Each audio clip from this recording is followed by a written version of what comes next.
자, 이제 이 패션 섬유 산업의 미래에 대해서 좀 얘기를 나눠보죠.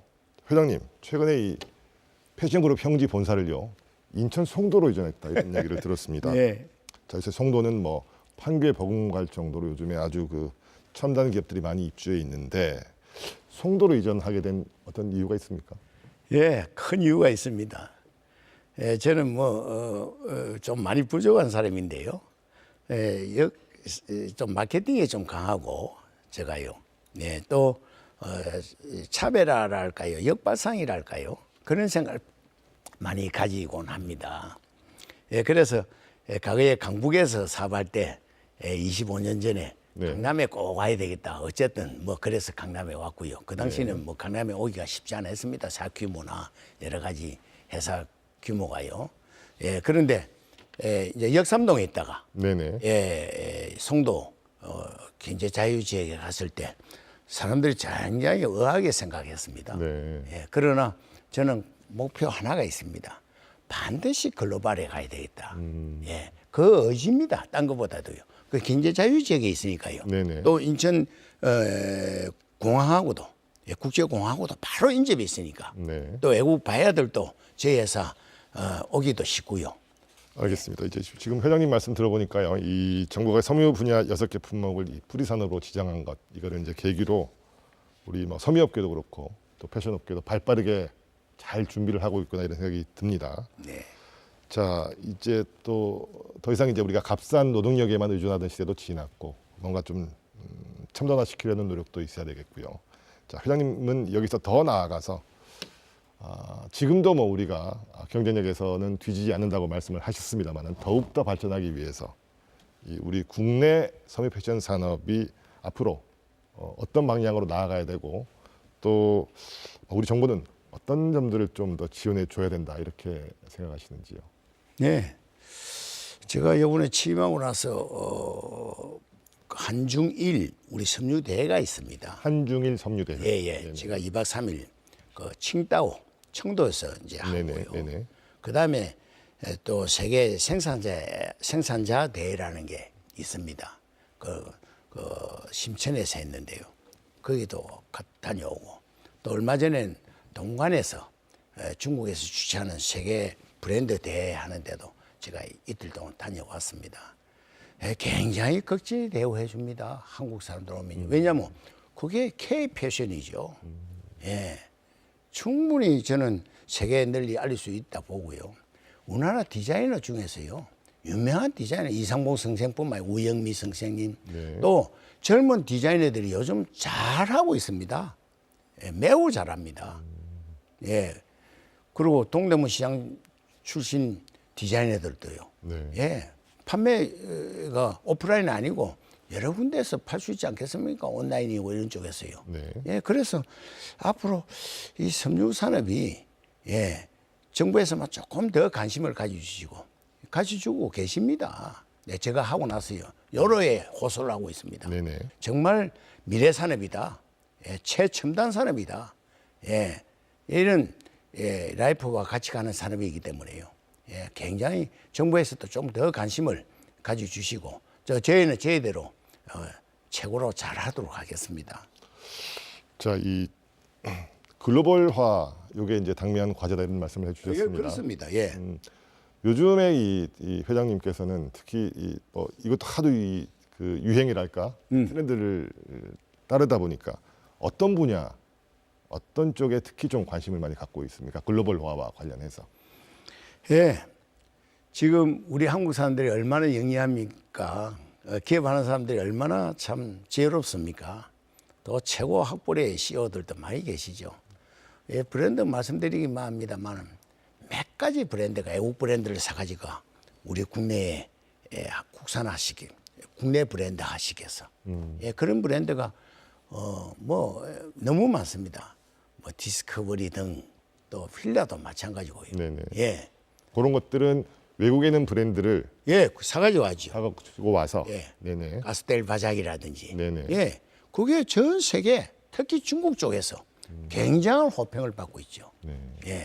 우리나라 브랜드를 만들어서 좋게 해서 진출하는 것도 중요합니다만 해외에서 조금 유명 브랜드지만 활발하게 움직이지 않는 브랜드를 좋은 가격대에 구입해서 매입을 해서 또 상표를 라이선스 맺어서 네네. 예, 그 디스커버리니 뭐 다른 브랜드가 사실 의류 브랜드는 아니거든요. 네네. 예, 특정 브랜드를 이야기해서 미안합니다만 뭐 여러 가지 이 브랜드가 있습니다. 그러듯 그래서 외국에서 잘 포장을 해서 브랜드화 시켜서 최고급 브랜드로 또 아웃도어입니다만 우리나라에서 오랫동안 45년 동안 시작을 해서 동진내지라고 하는 강태선 회장 블랙야크 같은 브랜드도 네. 우리나라 고유의 브랜드인데 굉장히 해외에서는 호평을 받습니다. 어떤 측면이 해외에서 그렇게 인기를 끄는 비결일까요? 그분이요. 품질. 품질, 또 요즘 유행되는 그 리사이클링, 리사이클링. ESG. 네네. 탄소 줄이는 거, 그 뭐 세계 누구도 다 공감을 하고. 이제 그런 거는 친환경 뭐 소재를 친환경. 쓰는 건가? 그런 건가요? 데서 먼저 리사이클링이 우리나라에서도 제일 먼저 실지 폐음망이나 페트병을 가지고 네네. 아웃도어를 만들고 외국 브랜드 중에서 파타고니아라고 오래 있습니다. 네. 그런 브랜드는 가격이 한 2배 가까이 비쌉니다. 그런데도 소비가 잘 되듯이 이제는 친환경 소재를 써야 된다고 저는 믿습니다. 이제 그분들이 그걸 한국에서도 먼저 해서 외국에서도 굉장히 호평, 국내에서도 인정을 받곤 하죠. 그렇군요. 자, 섬유업계가 이 뿌리 산업으로 이제야 시작됐다는 게 어떻게 보면 좀 늦은 감도 있습니다. 그런데 바꿔 말하면 그만큼 이제부터 뭔가 좀 더 적극적으로 지원을 해야 된다는 얘기도 되고요.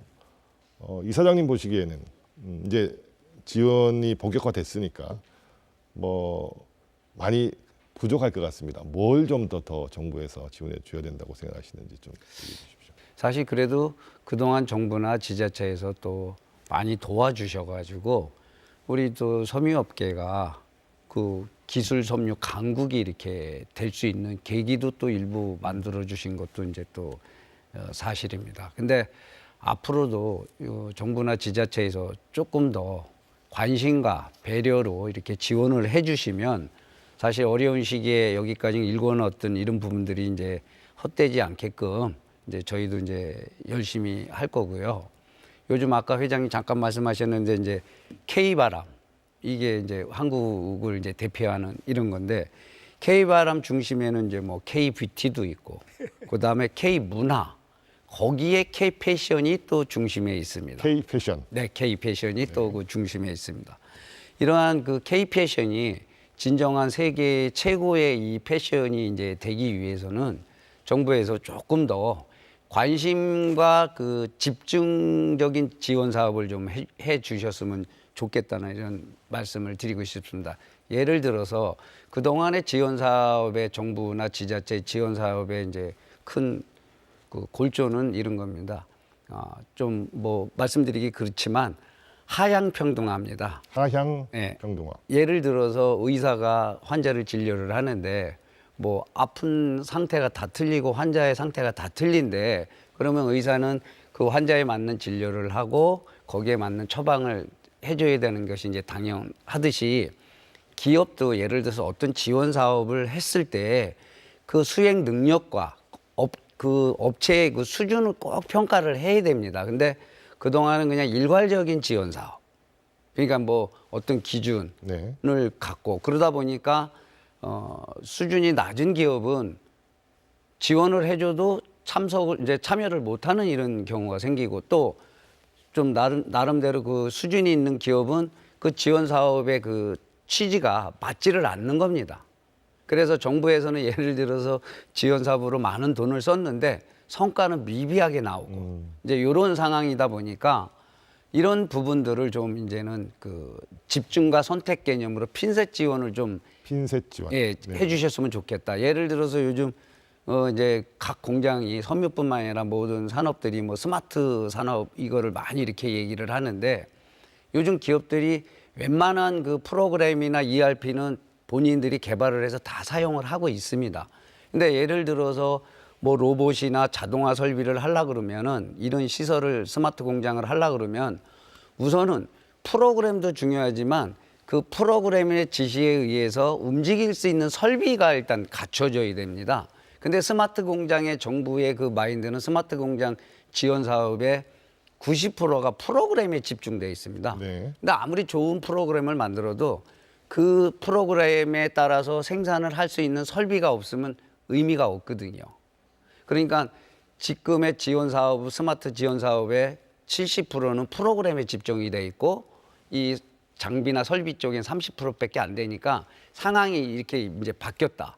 장비 쪽에 지원을 좀 더 해주시면 기업들이 갖고 있는 프로그램에 조금만 더 업그레이드를 하면은 스마트 공장이 좀 더 효과를 낼 수 있다. 그래서 그런 핀셋 지원을 좀 적극적으로 해주시면 좋겠다. 이렇게 말씀. 알겠습니다. 자, 핀셋 지원이 필요하다 이런 말씀해 주셨습니다. 자, 회장님, 네. 이 섬유 패션 산업 업계를 대표하시는 입장에서 뭐 정부 지원도 중요하지만 우리 업체 스스로의 또 노력도 필요할 것 같습니다.